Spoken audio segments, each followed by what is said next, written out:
Coming up next, the Bookening reads Mansfield Park.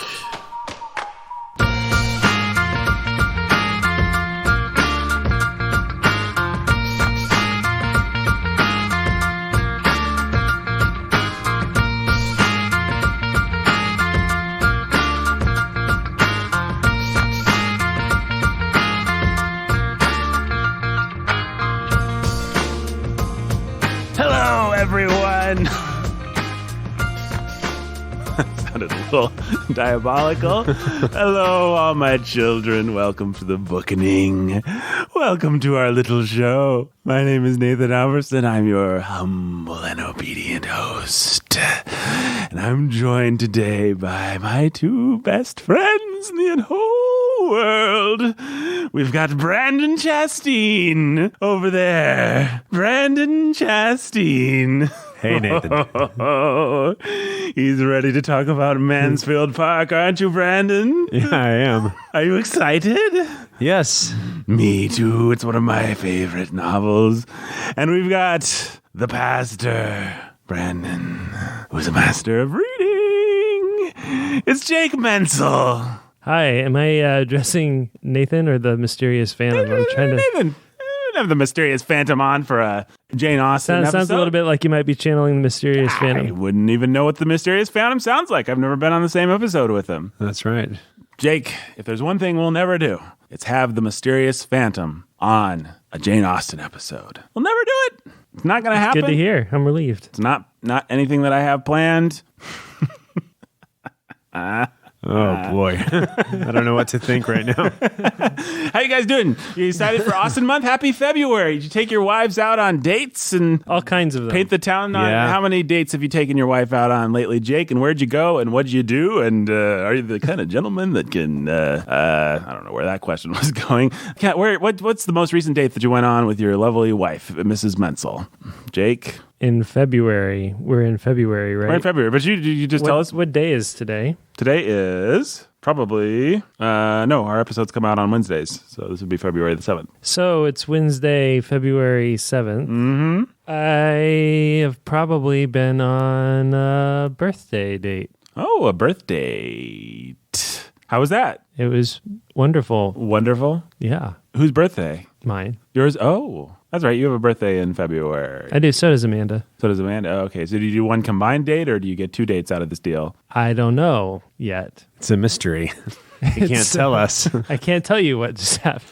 I have no idea. What would be fun is if you had some amazing surprise already done, and since we're recording this in advance, you could talk about it as if it had already happened. Like the string players came and played outside Amanda's window, and she looked out, and they were playing Wagner's whatever. Wow. Wagner's what you'd go for. That's right. Yeah. Yeah.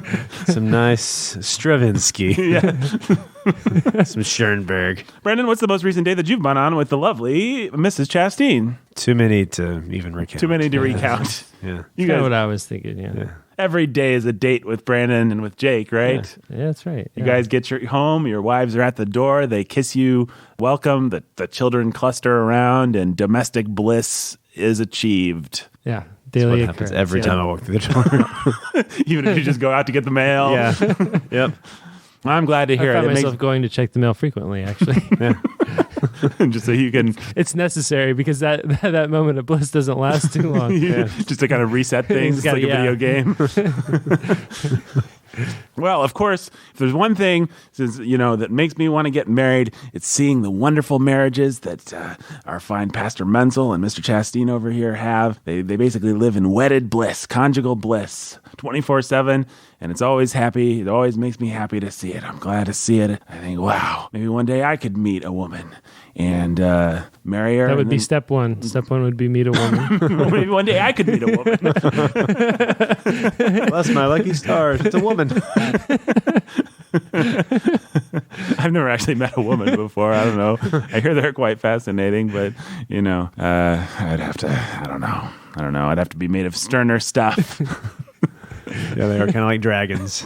They are kind of like dragons, aren't they? Is there an Austen part of the Ready Player One universe? That would be. I'm gonna guess that there is. Yeah. Oh, there's There's got to be. if you lived in Ready Player One verse, people would want to go to the Jane Austen planet and just live in the carriages and balls and social. Oh, yeah. Yeah. People. Yeah, is that where you would live? No, Jane Austen's world would be very boring. No, heavens no. People always are like, Jane Austen, I can't read it because it's full of carriages. And it's like, no, I don't like carriages either. I don't care about any of the accoutrement of a Jane Austen novel. What I care about is her incisive look into human relationships. And I don't want to say it that way. And the battle of the sexes and all that kind of stuff. Jane Austen's really good. Maybe there would be a planet of authors, and then you could go find Jane Austen Avatar. Oh yeah, just like the Barnes and Nobles. What do you call that thing? Mural planet. Just everybody sitting in a Parisian Find cafe kind of looking thing. Yeah. Take her to what, like the Star Wars galaxy or something like that. I would take Jane Austen's Avatar to Star Wars Galaxy. Take her straight to Coruscant, or how you say that planet. Maybe I'd take her to what's that planet? Naboo. Yeah, take her to Naboo. To Mustafar. Yeah, see if she see how she compares to. Place to I wouldn't take her to Mustafar. I'm not taking Jane Austen's Avatar to Mustafar. I'll take her to Naboo. Basically, Mordor as a planet. Yeah, I'm not taking her to planet Mordor. No, I would take her to Naboo. You did call Mordor the last hope of the West or something like that in the recent episode. Did I really? No, Nathan. Oh. Wait, I called Mordor the last hope of the West? Yeah, when we were making fun of Star Wars or something. Was that just being a goofball? Like I said the wrong thing? You just said the wrong thing. Oh, okay. I don't remember that. I don't think I even caught that in editing. I hear things that I say later on usually, but we were talking about, how Peter Jackson thought it was super cool to maybe it was in the Casablanca episode. Of Sound of Sanity. Sound of Sanity. Yeah, Gondor. I meant Gondor, but I said Mordor, I guess. Yeah. I don't know what context would have made me say either one, but I don't know. We were just making fun of Peter Jackson's whole... Oh, yeah. When people... Yeah. The thing that I always like to make fun of how people arrive at locations in those movies and then they declare, it would be like if I pulled up at Walmart and said, Walmart, the place of great bargains. And, anytime you get to a location, you stand portentously and state what it is. I love that. I'm going to start making this a habit.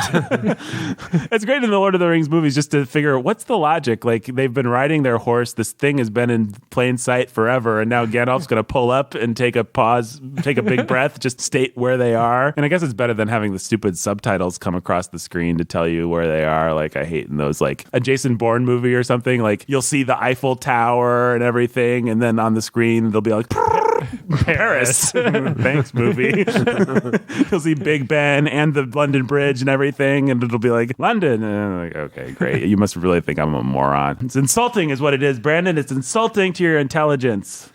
It was a nice trick in Star Wars when you had no idea what in the world was going on. Yeah, there it's just like window dressing. It's just a little extra spice. Like, and honestly, I saw the Lord of the Rings movies before I read the books, so...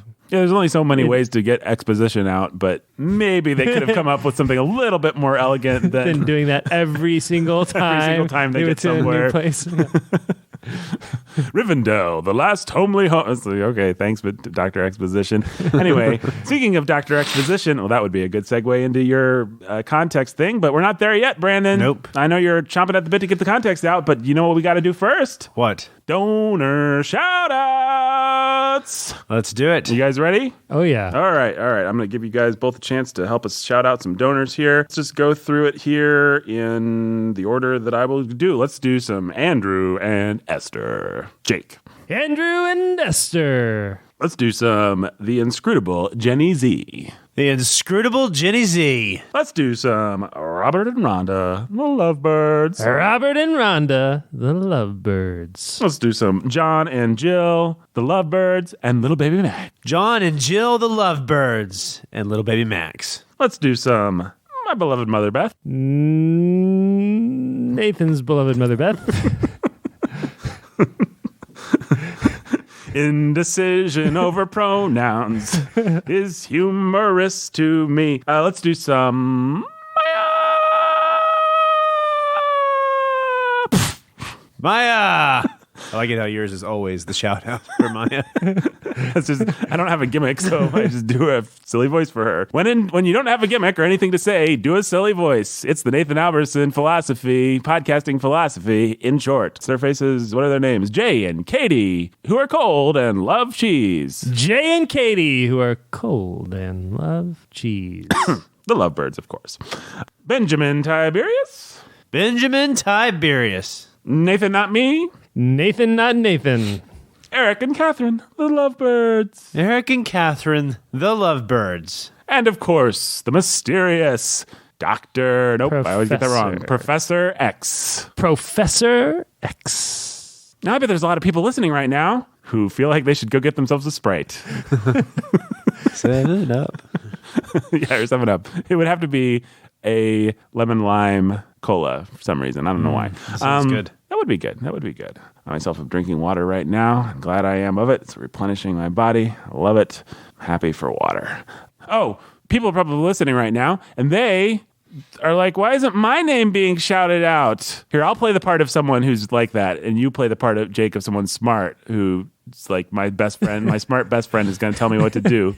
Sure. Jake, I'm listening to this podcast, and they're shouting out all these people, and I can't help but notice the one person they're not shouting out is me. I'm so depressed, I think I'll throw myself in front of a train. Well, my idiot friend who is tempted to throw themselves in front of a train because a podcast didn't mention your name. You truly are an idiot. But I have one simple solution for you. Okay. Besides simply not throwing yourself in front of a train. Tell me, the idiot, what I should do in order to not throw myself in front of said train. Well, one, just don't do that. Okay. Because that would be dumb. But Done. two, in order to be shouted out on the podcast, all you have to do is go to Patreon, patreon.com/the Bookening, and pledge to give as little as $10 a month. And for as little as $10 a month, you will get an awesome shout out on the Bookening. Could I give more money Oh than yes, $10? oh yes, you could. You could give $1 million a month, and you would still get that shout out. It's true. I have the privilege of giving $1 million a month to my favorite podcast in the world, the greatest Christian literature podcast. And you'd get a shout out, and you would also get a book a month, which is probably worth the price of $1 million. Is that really all I get for $1 million a month? Well, we don't have any higher price I levels think for that you. the podcast host should come and wash my car or something like that. You get a high If five. anybody wants to give us $1 million a month, I will come and personally wash your car. All right, friend, I'm going to give $1 million a month to the podcast. Oh no, my foot is caught. I'm falling in front of the train. The train sounds like a car. I'm dead. Oh, that was too bad. Ta-da! And that was my performance as an idiot and Jake's performance as an idiot's friend. And if there's any other idiots out there listening, well, you know what to do. Don't throw yourself in front of a train. Don't accidentally fall in front of a train that sounds like a car. No. Instead, go to patreon.com/the Bookening. Sign up for $10 a month or more. Now, to be fair, you can sign up for as low as $1 a month, and that is helpful to us. But you're just not going to get shouted out. If you want to help us out for free, go to Apple. If you got your Apple, you got your smartphone, your iPhone, and give us a nice rating or review. Give us 5 stars. That's really helpful. One fun thing you should know is that if you give as little as $1 a month or $4 a month, we now have weekly content going up behind the paywall. Weekly video updates. Updates, behind the scenes stuff of before we record every episode. Yep. We make videos. Every episode. Every single time we do this. Let me just make a quick And note. if you give less than 5 stars, you're dead to me. Although we did get a very nice review from a non-Christian gentleman that gave us 4 stars, so that's cool. That was really sweet. Yeah, you're not dead to me. No, that dude's awesome. Yeah, you're awesome. Yeah, if you're Hi, listening, dude. If you're listening, dude, you should become a Christian. You should. He really should. Totally. But thanks for the 4 stars in the meantime. What's that sound? Yeehaw! It's the sound of the contextual Texan. Brandon's firing off those pistols. Hail and hearty yeehaw. He's about to begin his segment. He's got 5 pages of notes or something like that. I didn't think he was going to have any notes because this is our 3rd time that he's had to do context on Austen. I'm excited to see. I had to get creative. Oh, sorry. Yeah, that's okay. He's going to get creative. He's going to... this will be, for some people, the first time of listening to any Austen episode we've ever done. Yeah, that's very true. Now, if you want to go back and hear, you can always listen to our Pride and Prejudice episodes or our Emma episodes, which are some fine episodes of the Bookening. But I'm excited to see what Brandon's going to talk about here for his 3rd time at bat. Doing some content. But I'm sorry, the reason I keep talking is because I'm just trying to introduce the segment. It's the Contextual Texan. Brandon's from Texas. He hails from the fine state of Texas. I understand that everything's bigger there. Texas Roadhouse, just called Roadhouse, I believe. That's there. right.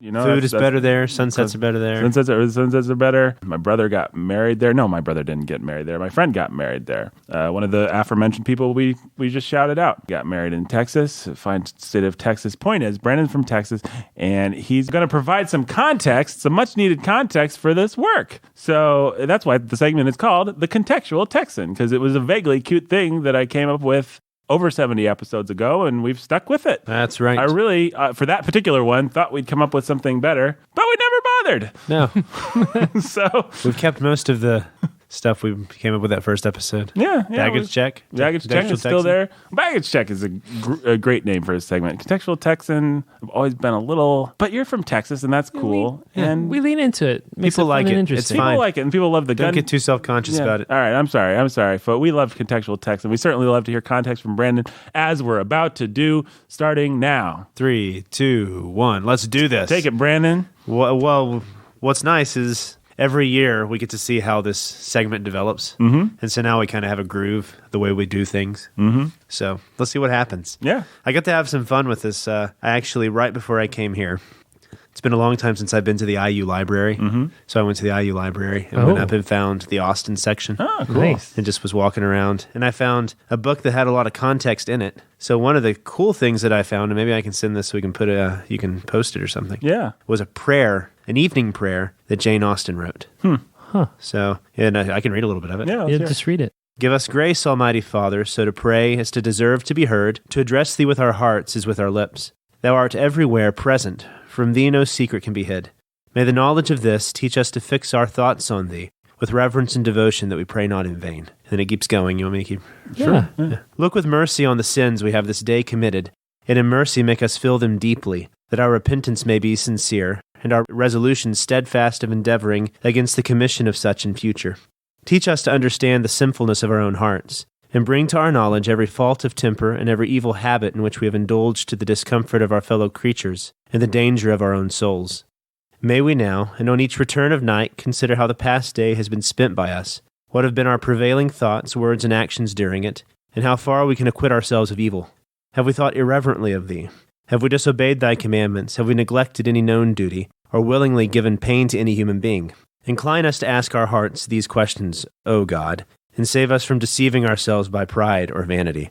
Give us a thankful sense of the blessings in which we live, of the many comforts of our lot, that we may not deserve to lose them by discontent or indifference. Be gracious to our necessities, and guard us, and all we love, from evil this night. May the sick and afflicted be now and ever Thy care, and heartily do we pray for the safety of all that travel by land or by sea, for the comfort and protection of the orphan and widow, and that Thy pity may be shown upon all captives and prisoners. Above all other blessings, O God, for ourselves and our fellow creatures, we implore Thee to quicken our sense of Thy mercy and the redemption of the world, that the value of that holy religion in which we have been brought up, that we may not by our own neglect throw away the salvation Thou hast given us, nor be Christians only in name. Hear us, Almighty God, for His sake who has redeemed us, and taught us thus to pray, Our Father which art in heaven, etc.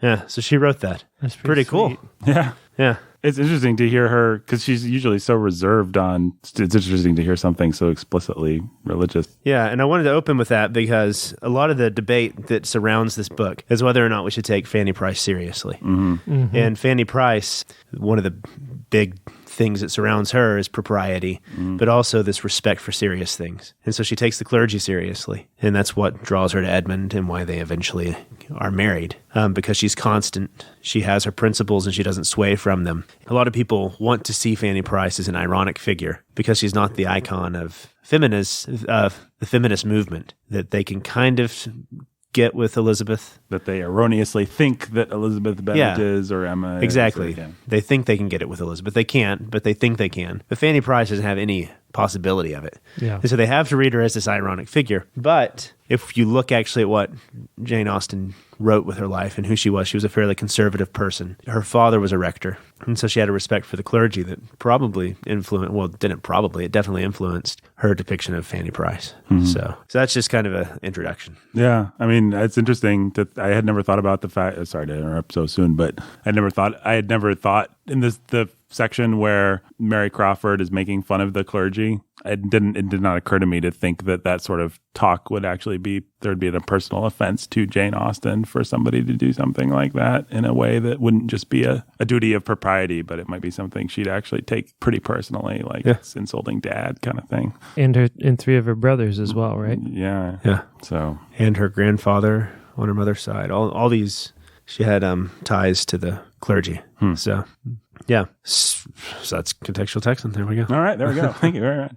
Yeah, so that's a nice segue then into her life, who she was. So we can give a brief introduction as to who she was again. She was born in 1775, died in 1817. A very short life, died in her early 40s. Actually, she has a very similar life to someone we'll be reading later in the year, which is Flannery O'Connor. And I think that Jane Austen mastered the novel in the way that Flannery O'Connor mastered the short story. So it'll be fun to have this parallel happen later in the year. Cool. So, yeah. So we actually don't know a whole lot about her. We do get some information from her letters, but that she would write to her older sister Cassandra. But apparently there are whole periods of her life where people would just burn the letters and expunge them. So there are certain things we don't know about her, why they expunged these letters. In fact, there's a whole period between 1801 to 1804 where Cassandra burned all the letters. And nobody knows why. Oh boy, do people like to speculate, though. Oh, they like to speculate. Most people speculate that it has to do with the unsuccessful proposal of a clergyman to marry her and the scandal that kind of surrounded that. And a lot of people then see that as influencing her writing this novel, because Henry Crawford's unsuccessful proposal and Thomas Bertram's response was probably very like her father's response. And so Mansfield Park in some way was probably her coming to terms with what happened there. But her father was a clergyman. Their life at home was very happy, from what we can tell. Some people like to speculate if it wasn't happy, but for everything we actually know, suggests that it was a happy childhood. Lots of books in her father's library. They would read all the time. They were a very creative family. Her and her sisters would put on plays that they would write together. She was already writing plays by the age of 13 or 14. Had, what was that book that you saw? Julie Castle. So there's a collection of things that she wrote in her novella juvenilia. Yeah, it's all juvenilia. Very similar to, we talked about the Boxen by C.S. Lewis, his world of Boxen. And so this would be her world that so it was the world of plays, world of a lot of parodies that she would write. So in the 1970s, when she would have been in her teens, she wrote Love and Friendship, which was a parody of, go ahead. Leslie Castle. Yeah, Leslie Castle. So that was say in the 1970s? The 1790s. Sorry, yeah, the 1970s. She was a member of the Beatles. She actually aged backwards. Yeah, she is immortal. Love and Friendship, it was a parody of the romance-style novel that was very popular at the time. She also wrote a volume called The History of England, which was a parody of some of the English histories that were written at the time as well. So that to say, she was a humorist. She had a wit that she was known for, and she liked to be gay and witty.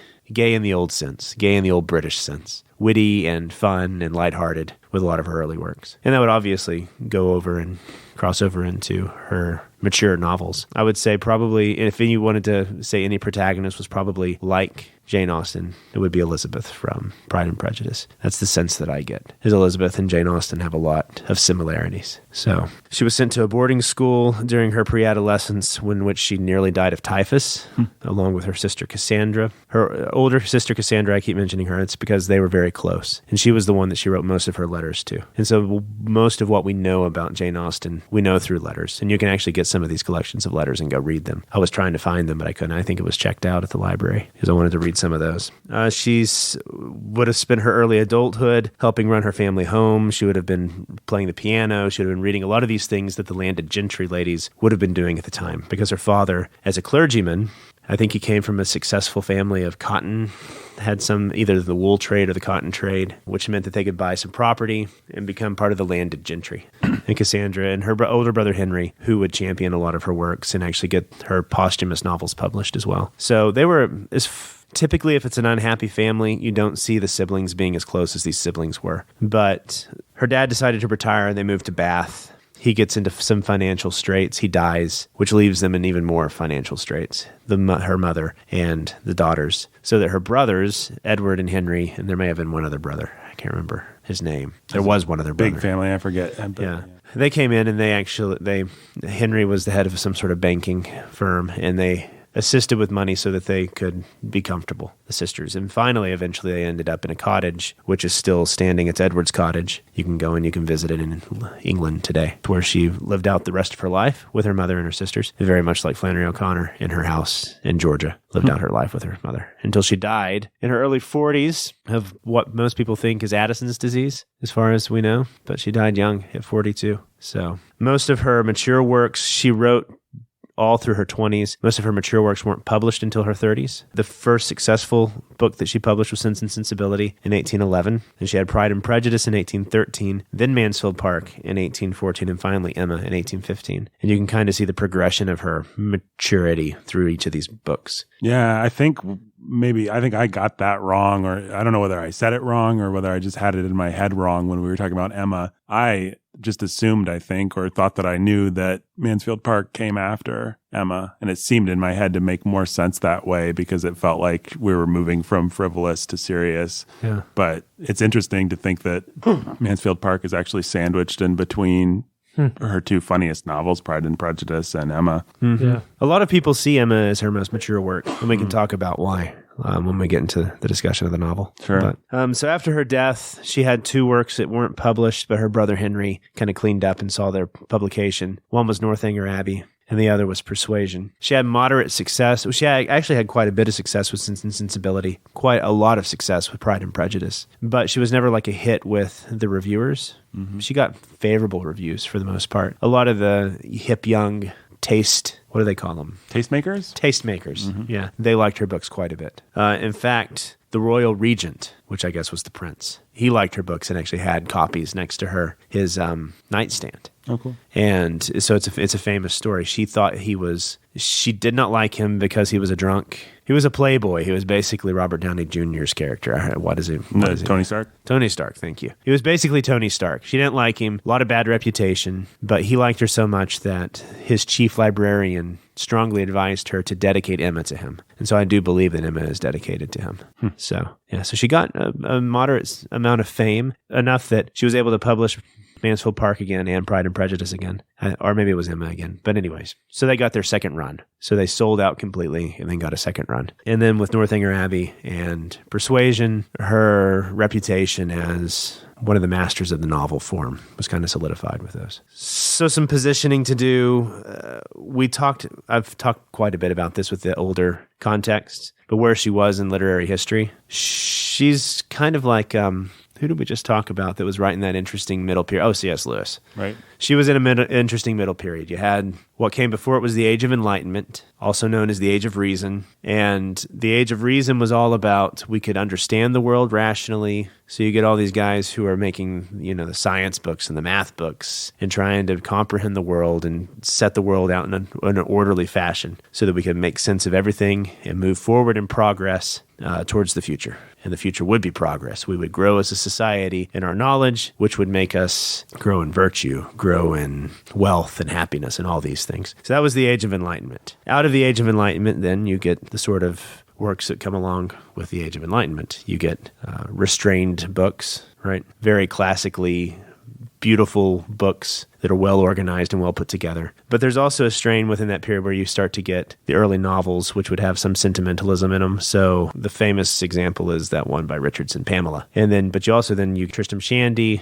and the Henry Fielding's Tom Jones, which was making fun of the book that I just said, Pamela. Oh. Yeah. And so those are sort of the early novels, and they're more towards the sentiment. They're more towards refining your sentiment through the story that's taking place. And so they are sentimental, obviously. They play on your emotions. They really draw out your emotions to make their point. Jane Austen doesn't really do that as much because she's right at this sort of transition period into more realism. But she also then will have some sentimentality, but she's more a realist than she is a sentimentalist. At least that's what most people say. I think one of the reasons people don't like Mansfield Park is because she doesn't give you that last little sentimental thing at the end that a lot of people probably would have liked in that last chapter. Right at the same time as she's writing, you also have the Romantic period that's taking place with its Sturm und Drang and all this crazy emotion where you're looking at like the drastics of life, the extremes, the death and violence and just extreme sadness, the sort of stuff that would give you like Wuthering Heights. the Gothic movements. They would give you Frankenstein in 1818. It's Which, interesting. by the way, the Bronte sisters really didn't like Jane Austen and specifically said she lacks Storm and Drang. That's exactly what they said, criticism. Yeah. They did not like her at all. They said she lacked the passion, which is basically Storm and Drang. Storm and thunder. Lightning and thunder, all these things that came from the German Goethe movement with Faust and the Sorrows of Young Werther, where it was all about experiencing the extremes of art through extreme emotion. You've probably seen the famous paintings where it's the tall cliffs, like the deer at the bottom, but the cliffs are huge and then you have the sunset behind it. And it's the idea of the sublime, experiencing the transcendental through the sublime of nature. We get a lot of this with the Romantic movement, and it's happening right at the same time as Jane Austen. In fact, it's having its heyday because in 1818 you get Frankenstein, and that's comes completely out of the same movement. 1798, you get Wordsworth and Coleridge publish the lyrical ballads. So the Romantic movement is happening at the exact same time Jane Austen is writing her novels. And she's absolutely not a romanticist. In fact, she makes a lot of fun of it with Northanger Abbey. Yeah. It's weird because I just don't even, like, I always place her in a different time period in my mind because of that, I think. Yeah, you always want to say she's earlier than that. Yeah, I always just imagine her earlier. Yeah, most people, I think they want to put her... Every time we do these contexts,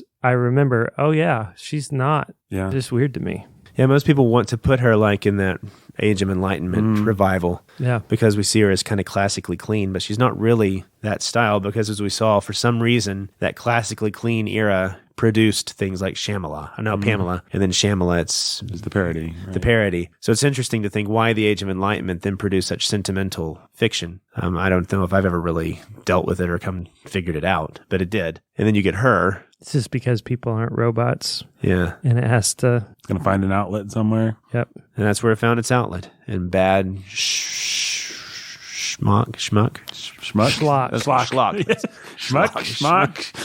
So then you have her, and she is with a lot of her early stuff. Like, what is that one I said, Love and Friendship? She's responding to Pamela in those works. She's making fun of them and their cutesy sentimentality. And she is as well. And from what I understand, Sense and Sensibility is kind of making fun of those sentimentalist novels as well. And then sentimentalism, of course, would have its revival again in the Victorian age, when again things became very tight-laced with Dickens. Dickens is the father and champion of it. But the worst sentimental novel we've read has actually been Dracula. Yeah, Dracula fits right into that.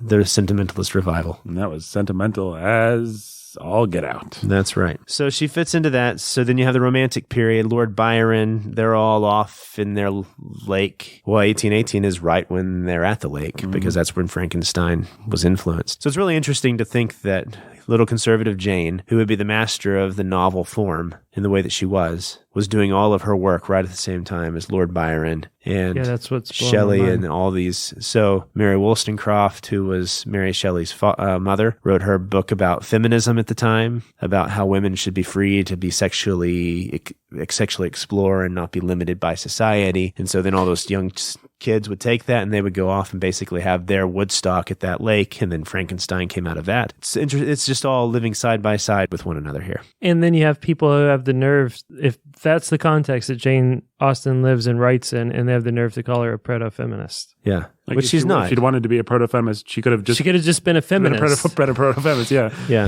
she could have been she was smart enough, but she was conservative, and she was like a champion of the aristocrat, the way things were, her quiet life. There's a wonderful, I think I might have talked about this last year when we did Emma, but there's a wonderful review that Robert Louis Stevenson wrote that you can find online if you just Google it, where he was talking. He's just reviewing, I forget which book, he's reviewing some of Jane Austen's books, or one of them, I think, and he's just loading on the praise, and he's saying that it's relatively easy for me to excite you in my work because I write about highwaymen and pirates and knights and stuff like that. But for this woman to be able to write about these trite little dinner parties and somehow find all this drama is just incredible. He's like, I can't do that. I have to write about big, broad, crazy, romantic subjects because that's the only thing that we can do to keep your interest. But Jane Austen can write about almost nothing comparatively and still keep your interest. The prototypical Seinfeld, Jane Austen. Yeah. Exactly. A book about nothing. Exactly. Probably the closest we've had to scenes like she does would be with Tolstoy. Because a lot of his things happen in drawing rooms and in just discussions between people. Yeah, he's similar. He's one of the only other people we've read, certainly, that can just make a party scene where nothing happens, full of drama and life. But then he's going to turn around and he's going to paint you an awesome... Yeah. Give you a scene. An actual scene. Some Sturm Well, there were some reviews that saw her a genius at the time, compared her to Shakespeare, guys like that. As a reminder to people, she also was the earliest known and frequent user of what we call free indirect style. And what that is it's where instead of having like, and he thought, and then quotation marks, it's where you can just kind of go in and out of the author's perspective. So I don't know if we can find an example. Fanny regarded, or I don't know. Henry says something stupid, or Jake says something stupid. And then instead of saying Nathan thought how stupid Jake was, it just says how stupid Jake was, Yeah. So it's suddenly in your voice, but also the author's voice. Right. And it gets you you're giving some of Nathan's reaction to Jake's stupidity, but it's mingled in with that sort of omniscient authorial perspective. Yeah. Right. Sometimes with Jane Austen, I think it's a little hard to tell. It is hard to tell. Jane telling you it, or it's the character's feeling. That's part of the fun of it. Yeah. And part of the brilliance of it too. Mm-hmm. And so, and it almost every author uses it since, and has used it since then. Yeah, you really, in Mansfield Park, there were certain times where I found myself wondering if the rug was going to get pulled out from under me. How much is Fanny Price's perspective and Jane Austen's perspective the same? Yeah. Like, I've seen her do this before to me. Mm-hmm. Am I going to get the whoop? We didn't understand Henry Crawford all along. I didn't really. Yeah, I mean, you can just take a random. But that's the kind of thing that, especially coming on the heels of Emma, which is right. That's the whole trick of that book. Right. That's what makes it funny and fun. I think Emma, to my mind, has more examples of her really playing with that, which makes sense given that it came after. She's still developed that. It. Yeah.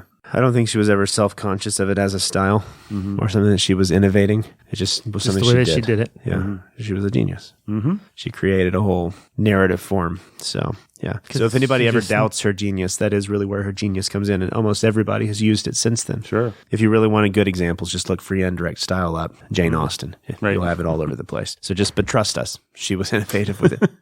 So we wanted to step back and talk about peerage in England. Mm-hmm. Really important for these novels because you have to understand the situation, the position people were in with sort of hierarchy within society. You had the peerage system, which gave certain titles of nobility to certain men. It wouldn't be necessarily to their families, but it would be to the men. And by relation, the families could be called like lady or sir. Mm-hmm. But then the actual title of that nobility would be with just one person, and it was inherited. And these went way back to kings, and they could be based on merit. They could just be based on wealth, whatever they were based on. But it made you of the noble class, and it made you eligible to be in the House of Lords. We don't see many lords and barons in the books that we've read, but we do. Thomas Bertram, he has inherited a baronage, right? Mm-hmm. And so that's at stake with Tom possibly dying. And Edmund finally, he would inherit that title of nobility, which comes into play later in the novel in a very powerful way.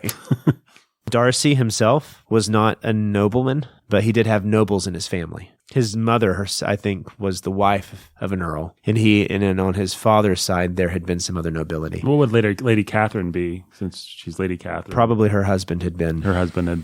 Some sort of nobility, and then by association, she was able to take, I'm trying to remember what they called it, just honor titles, I think. Right. So if your husband was an earl or a viscount or viscount or baron, then you would be able to call yourself lady. Which makes sense for Lady Catherine because there's no real nobility of character built into her. She feels like someone who doesn't deserve her title. Yeah, and often it would be that way. You wouldn't necessarily deserve your title.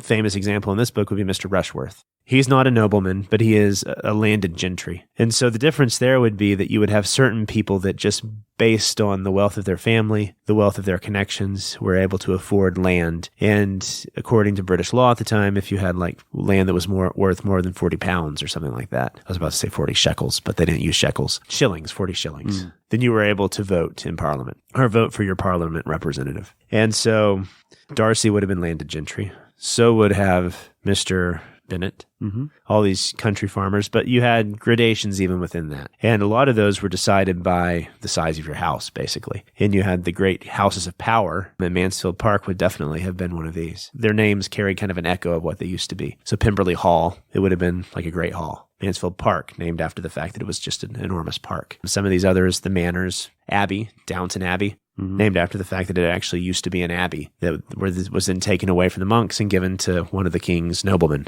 in honor of something he had done for him in service. And so we see the nobility and we see the landed gentry, and people know their place. You're not supposed to rise from one level to the other easily, but even lower than that, then you had just kind of the working class. And my understanding is that prices are more that class. Right? They're the working class. They live in Portsmouth. But the three, what are the name of the sisters? The Fanny's mom and her sisters. What were their names? Their names were very first. Should be on paragraph the of the book. Sorry, I didn't bring my book because I'm an idiot. The Wards. The Wards. So the three Ward sisters essentially just each one of them married into a different class, basically, right? Yeah, which is the brilliance of this novel is you get to see each of the classes. And so you get to see the nobility, which is, I don't know, we don't really see much of that except to parody it. Like, I don't know if Mr. Knightley he's not noble, right? I don't think so. I think he's just landed gentry. Well, he would be Sir. Yeah. Whatever, right? That's right. So, but even within these classes of nobility and with the landed gentry, you would still have levels of gradation based largely on wealth. A lot of this money was made off of the slave trade.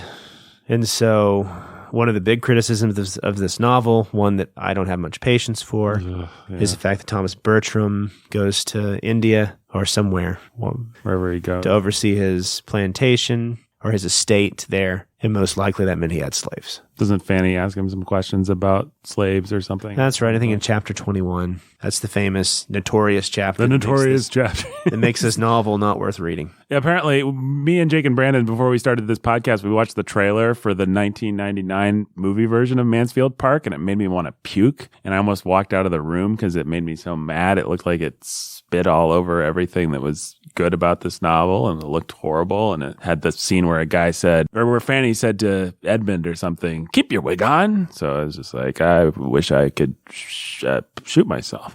It's horrible, but what was my point about that? Oh, apparently I read a review of that movie, and apparently they make a whole subplot about how Sir Thomas is a slave, and I think like Fanny stands up to him and says, "You can't have slaves," and then Sir Thomas repents of it, and I think by the end of the movie, maybe he's decided to get out of slavery and get into a different money-making scheme, and it's just like, anyway.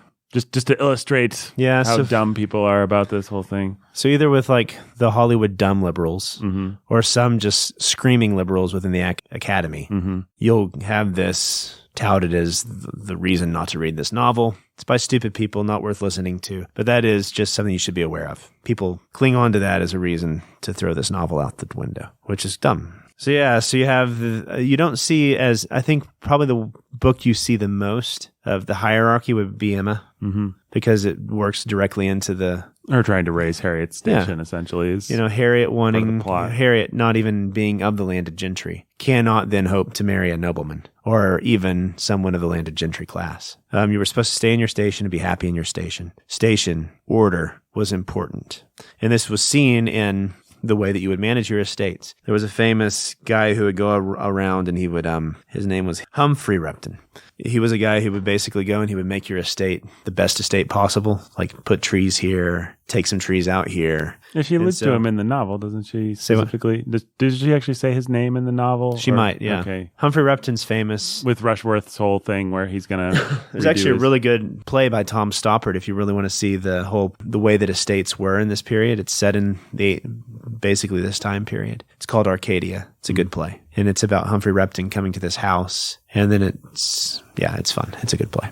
I think I recommend it. I'd have to go back and. If Brendan doesn't remember something bad about Arcadia, we apologize. But yeah, so Humphrey Repton, he was a famous large estate architect, basically, and his idea was to blend the natural and order together. And so you would want to have the long places where you could ride your horses and take walks, but also ideal for the view and to make it look natural, but also clean and orderly. Because at the time, people had it in your head that these large manor houses, these estates, through their orderliness, would also then help the manor lord be orderly in his self, or at least the orderly of his estate would reflect his orderliness in his soul. And so therefore his orderliness would then go out into the way that he ruled and managed the nation. And so you would have order and control.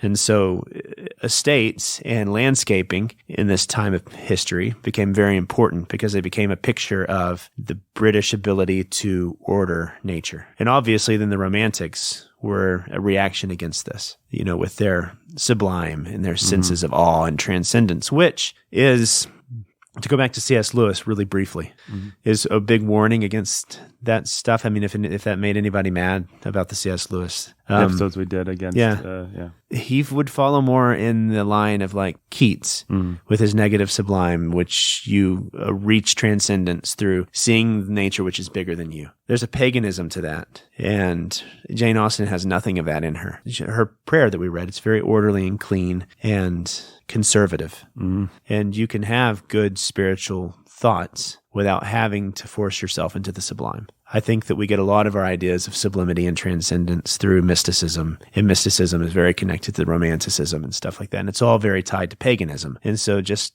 untangling yourself from some of those thorns, or not even getting entangled in them in the first place, is a warning I will give. Maybe tie that up. That's a nicely done sentence right there. Yeah. Worthy of Jane Austen herself. I guess the only last thing, and we can talk more about this as we get into the book, is the critical response to this book has been pretty wild for such a tame novel, with Fanny Price being such a very quiet and reserved heroine. This has had a lot of fiery responses and criticism. Most of it centered at Fanny. A lot of people don't like Fanny. And a lot of people do like Mary Crawford. Yeah. So one really stupid review I saw said that, come on, Mary Crawford and Henry Crawford are basically Elizabeth Bennet and Darcy, which is really stupid because they're not, but that was the point they were making. So then why would you like Fanny Price, who's the boring lady from Emma, the one that everyone makes? The one that Emma doesn't respect at all, but what's her? I forget what I'm talking about. Is. The one that marries Frank Churchill. Yeah, and then also obviously Edmund would be Mr. Collins.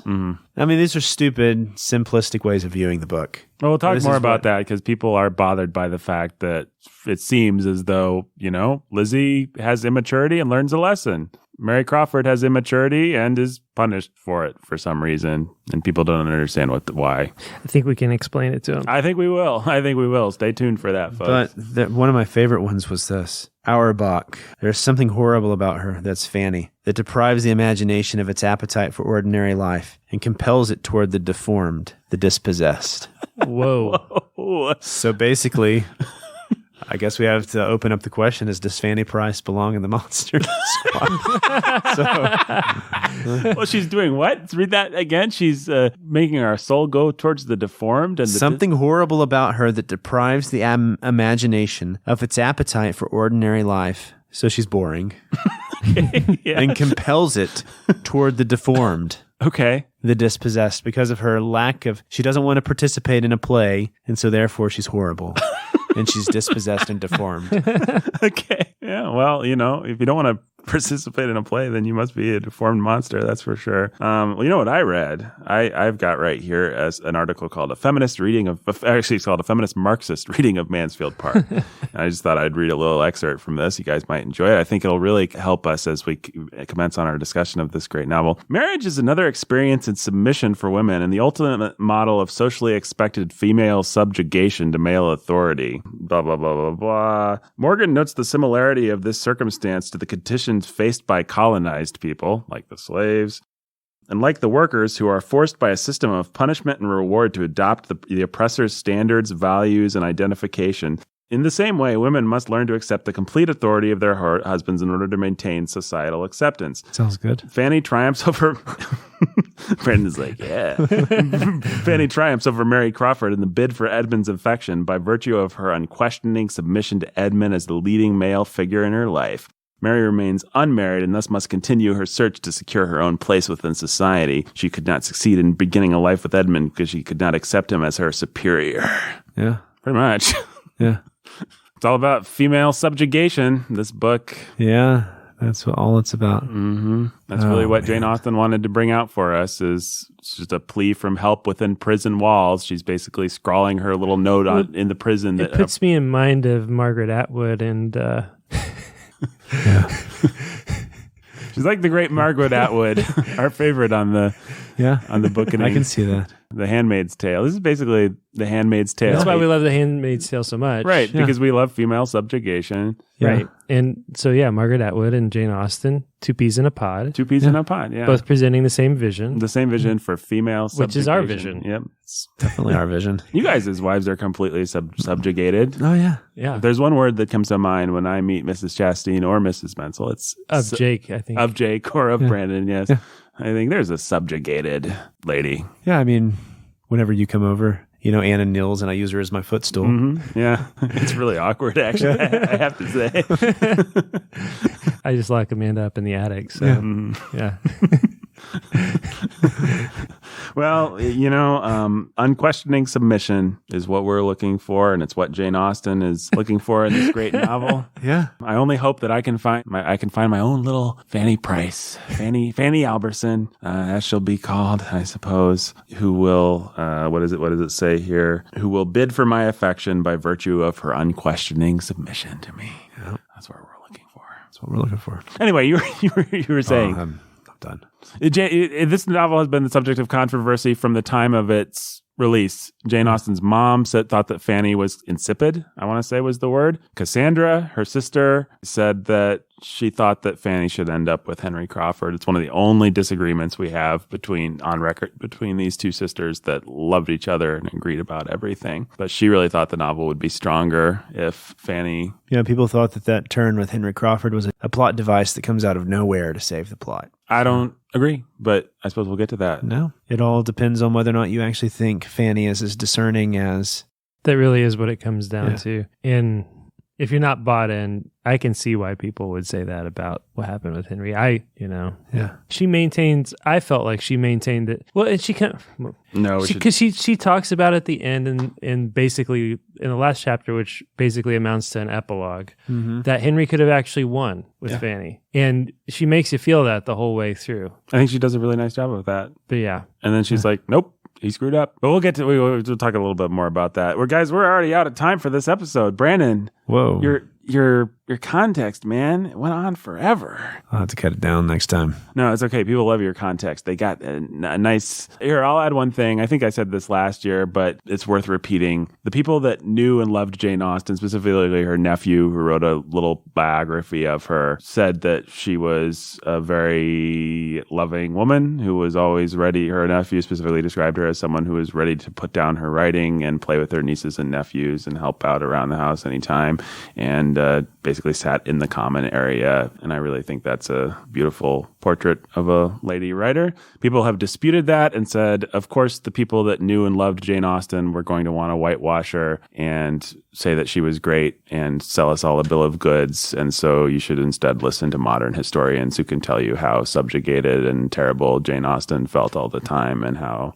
much she wanted a room of her own. How much she was trying to subvert the patriarchy, and a room of her own. Yeah, exactly. Which I just think is so backwards. It's like I think we probably said this last year, but it's like if Jake died and then nobody wanted to listen to me and Brandon tell Jake's story, but instead some scholar was supposed to tell Jake's story, because we can't trust Nathan and Brandon. They both loved Jake, so we can't trust what they... Obviously, anyone that knew or loved Jake is compromised, so... We have to trust somebody 100 years down the line. Right, to, who's just... give us the true interpretation. Who's speculating.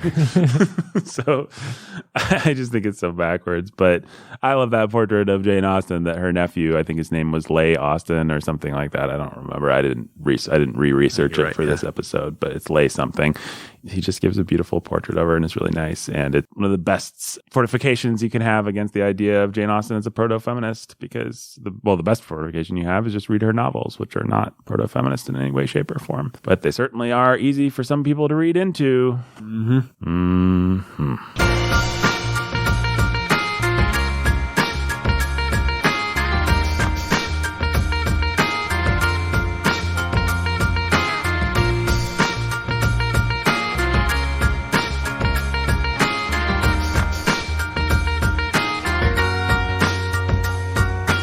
Bookening Day was written and produced by Nathan Albertson. It was executive produced by Jacob Menzel and Nathan Albertson. It's performed by Brendan Chastain, Jacob Menzel. Nathan Albertson did a little performance of his own as well there.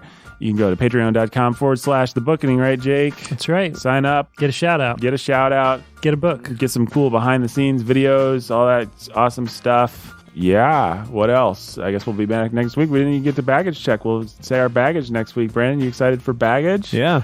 All right. And you want to give us a preview of what your baggage will be? Probably what my baggage was in the other two episodes. Oh yeah, people can go and listen to those. Maybe your baggage has changed. Maybe Brandon in the intervening year decided that he hates Jane Austen. Maybe. I mean, it's possible. What do you think, Jake? You excited? You're just to sit on the edge of your seat until next week? Oh, yeah.